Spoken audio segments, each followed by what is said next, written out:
तर भावांनो नमस्कार. वाईट वाटायला लागले. वाईट म्हणजे वाईट वाटणारच की दादा. माझं एक सोडा, पण माझ्या मित्रांचा हाल बघून मला कळायचं बंद झाले. का म्हणजे पाठीमागं बॅकग्राऊंडला व्हिडिओ बघायला तुम्ही कसलं व्हिडिओ आहे, लय वाईट वाटायला लागले.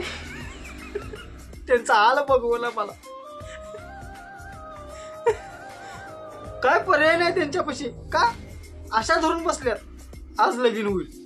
21 वर्षापासून 41 वय झालं. ह्यांचं वय दादाकडनं काकाकडे गेले. आता काकाकडनं थोड्या दिवसात आजाकडे जाते.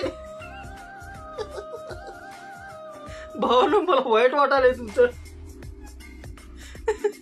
काय मी तुमच्यासाठी काय करू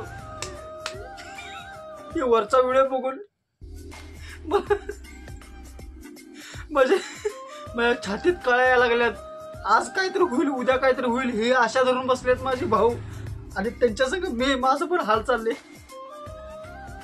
देवाला काय तर चांगलं तर करून द्यावं. काय केलंय काय देवानं? आता देवाच्या नावानं खडं पडून काय करायचंय? ह्याच्या अंगात टॅलेंटच्या नावानं काय केलंय माहितीये काय? हिजी माप काढ, तिजी माप काढ असं करत ह्याचं वय 21 वर 41 झालं. आणि आता लगीन होईना म्हणून बोंबा मारायला लागले. पण मान्य करतो पोरांची बाजू उरपाटे. पण आता बघायला लागलाय नवा सगळा पैसा. आता काय करावं? चांगल्या मार्गाने पैसा. आणि लोकांनी म्हणणार काय तर वाईट मार्गाने जर आम्ही पैसा कमावलो तर आम्हाला म्हणणार हे काय तर चोऱ्या माऱ्या करते, काय तर 2 नंबर करते. आणि दुसरं कोणतर केलं का नाही ते बघ त्याकडे किती पैसा आहे, आमची पोरगी त्यालाच देतो. म्हणजे आम्ही चांगल्या मार्गाने पैसा कमवतोय, ते आम्हाला चोऱ्या माऱ्या.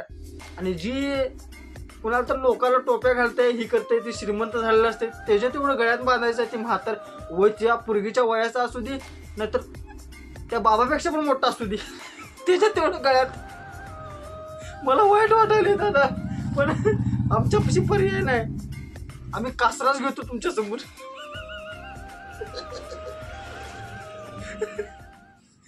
ते ना पास कसं बांधायचा असतो कासऱ्याचा पास कसं लावून घ्यायचंय?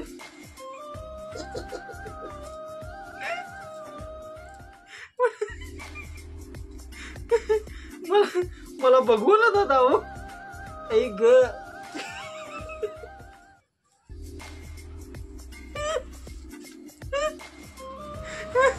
मी तर चाललो.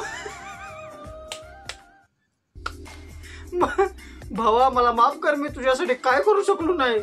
पण आता तुझ्यासाठी मी एकच करू शकते, मी पास लावून घेऊ शकते तुझ्यासाठी.